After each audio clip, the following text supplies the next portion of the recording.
अगर आपकी दिशा सही है तो फिर चिंता की बात नहीं। आपको बस इतना करना है कि आप चलते रहें। अगर आप उन चीज़ों की कद्र नहीं करते जो आपके पास है तो फिर आपको खुशी कभी नहीं मिलेगा। किसी बात पर हम जैसे ही क्रोधित होते हैं, हम सच का मार्ग छोड़कर अपने लिए प्रयास करने लग जाते हैं। अपने शरीर को स्वस्थ रखना आपका कर्तव्य है, वरना आप अपने मन को मजबूत और स्पष्ट नहीं रख पाएंगे। सच्चाई को अपनी ज़मीन बनाइए, सच्चाई को अपना घर बनाएं, क्योंकि दुनिया में इससे बड़ा कोई घर नहीं। ज़्यादा बात करने वाले कुछ भी नहीं कर पाते हैं और कुछ कर दिखाने वाले ज़्यादा बात करने में यकीन नहीं रखते हैं। अपना मन अच्छे कार्य को करने में लगाएं, इसे बार बार करें, फिर आप देखेंगे कि आप खुशी से भर जाएंगे।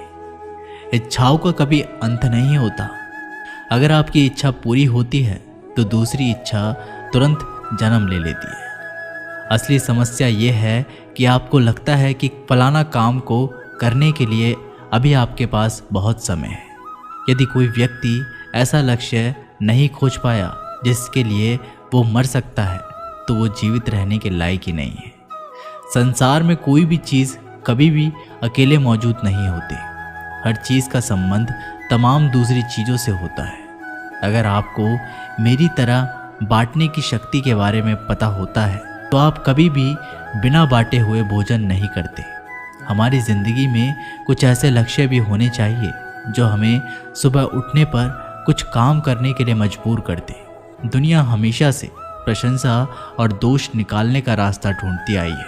यही होता आया है और यही होता रहेगा। इसलिए कौन क्या कहता है, आस पर ध्यान कम दे और अपने काम पर ज़्यादा। हमेशा छोटी छोटी गलतियों से बचने की कोशिश किया करो, क्योंकि इंसान पहाड़ों से नहीं पत्थरों से ठोकर खाता है। सदैव अपने से समझदार व्यक्ति के साथ सफ़र करिए। मूर्खों के साथ सफ़र करने से अच्छा है अकेले सफ़र करना। विश्वास के बिना आप कहीं भी नहीं पहुंच सकते। इसलिए अगर आप धर्म को पाना चाहते हैं तो विश्वास बहुत ज़रूरी है। किसी जंगली जानवर की अपेक्षा एक कपटी दुष्ट मित्र से अधिक डरना चाहिए। जानवर तो बस आपके शरीर को नुकसान पहुंचा सकता है, पर एक बुरा मित्र आपकी बुद्धि को नुकसान पहुंचा सकता है। आपका खुद पर पूरा नियंत्रण है तो आपको वह क्षमता हासिल होगी जिसे बहुत ही कम लोग हासिल कर पाते हैं। जिस तरह एक ठोस चट्टान तूफान से स्थिर रहती है, वैसे ही बुद्धिमान व्यक्ति भी प्रशंसा या दोष से प्रभावित नहीं होते। एक अनुशासनहीन मन जितना अवज्ञाकारी कुछ भी नहीं होता। एक अनुशासित मन जितना आज्ञाकारी कुछ भी नहीं है। आपका बड़े से बड़ा दुश्मन भी आपको उतना ही नुकसान पहुंचा सकता है जितना नुकसान आपके अनियंत्रित विचार आपको पहुंचाते हैं। विचलित मन वाले व्यक्ति को मौत उसी तरह से बहा कर ले जाती है जिस तरह से अचानक आई बाढ़ में गांव के सोते हुए लोग बह जाते हैं। देखते समय सिर्फ देखें, सुनते समय केवल सुने, महसूस करते समय सिर्फ महसूस करें और सोचते समय केवल सोचें। यही वास्तविक कर्म है। आकाश में पूरब और पश्चिम का कोई भेद नहीं है। लोग अपने मन में भेदभाव को जन्म देते हैं और फिर ये सच है ऐसा विश्वास करने लगते हैं। आपका काम है अपनी पसंद के काम को खोजना।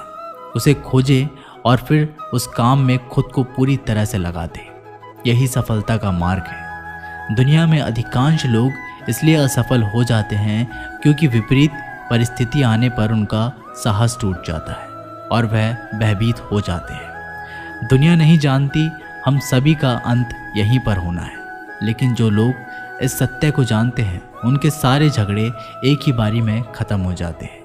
जब तक आप अपनी समस्याओं एवं कठिनाइयों की वजह दूसरों को मानते हैं, तब तक आप अपनी समस्याएं एवं कठिनाइयों को मिटा नहीं सकते। आप अपना भविष्य नहीं बदल सकते, लेकिन आप अपनी आदतों को बदल सकते हैं और निश्चित ही रूप से आपकी आदतों से आपका भविष्य बदल सकता है। अगर हम परिवर्तन के लिए किसी दूसरे व्यक्ति के आगे आने की उम्मीद करेंगे तो परिवर्तन नहीं आएगा, बल्कि हमें खुद को ही उसके लिए आगे आना होगा।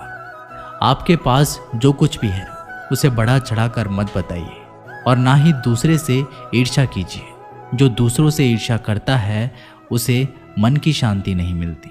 आप चाहे कितनी भी पवित्र शब्द पढ़ लें, आप चाहे कितने भी पवित्र शब्द बोल लें, लेकिन जब तक आप उन्हें अपने जीवन में नहीं उतारते उनका कोई लाभ नहीं। अगर आपका चित्त शांत है तभी आप इस ब्रह्मांड के प्रभाव को सुन पाएंगे, इसकी लय ताल को महसूस कर पाएंगे। खुशी इसके आगे रहती है और ध्यान इसकी चाबी है। यदि आप समस्या का हल निकाल सकते हैं तो फिर चिंता क्यों करनी, और यदि समस्या का कोई समाधान नहीं तो फिर चिंता करने का कोई फ़ायदा नहीं। कोई भी व्यक्ति बहुत ज़्यादा बोलते रहने से कुछ नहीं सीख पाता। समझदार व्यक्ति वही कहलाता है जो कि धीरज रखने वाला, क्रोधित ना होने वाला, निडर होता है। अगर व्यक्ति से कोई गलती हो जाती है तो कोशिश करें कि उसे दोहराया नहीं जाए, उसमें आनंद ढूंढने की कोशिश ना करें, क्योंकि बुराइयों में डूबे रहना दुख को न्योता देना है। डर का अभाव होना साहस नहीं, बल्कि डर पर विजय पाना साहस है। बहादुर आदमी वह नहीं जिसे डर नहीं लगता, बल्कि वह है जो उस डर पर विजय प्राप्त करता है। इंसान एक ऐसा प्राणी है जो अपने लक्ष्यों के लिए जीतता है।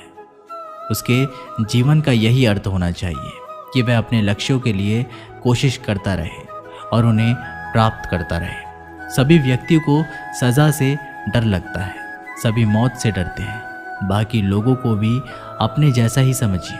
खुद किसी जीव को ना मारे और दूसरों को भी ऐसा करने से मना करें।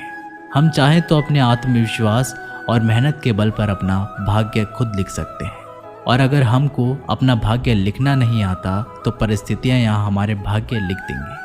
हर किसी के अंदर अपनी ताकत और अपनी कमज़ोरी होती है। मछली जंगल में नहीं दौड़ सकती और शेर पानी में राजा नहीं बन सकता। इसलिए अहमियत सभी को देना चाहिए। कोई भी व्यक्ति सिर मुड़ाने से या फिर उसके परिवार से या फिर उसके जाति से जन्म लेने से संत नहीं बन जाता। जिस व्यक्ति में सच्चाई और विवेक होता है वही धन्य है, वही संत है। दर्द तो तय है, यह आपके हाथ में नहीं है। हाँ, दुखी होना या ना होना आपके हाथ में अवश्य है। स्वास्थ्य सबसे बड़ा उपहार है, संतोष सबसे बड़ी संपत्ति और वफादारी सबसे अच्छा रिश्ता है। हम अपने विचारों का ही परिणाम है। मन ही सब कुछ है, जो हम सोचते हैं हम वही बन जाते हैं। अगर आध्यात्मिक मार्ग पर चलने के लिए आपको कोई साथी नहीं मिलता तो अकेले ही चलिए। आप खुद अपने प्यार और स्नेह के उतने ही हकदार हैं जितना उस दुनिया में कोई भी अन्य व्यक्ति है। सभी बुराइयों से दूर रहने के लिए अच्छाई का विकास कीजिए और अपने मन में अच्छे विचार रखिए। एक वफादार और धनी व्यक्ति जो भी जगह चुनता है वहाँ उसका सम्मान किया जाता है। बीता हुआ समय बीत चुका है, भविष्य अभी दूर है। वर्तमान पल ही वह समय है जिसमें आप जी सकते हैं। ये वीडियो यहीं समाप्त होती है दोस्तों। मिलते हैं एक नई वीडियो के साथ, तब तक के लिए अपना ख्याल रखिएगा। धन्यवाद।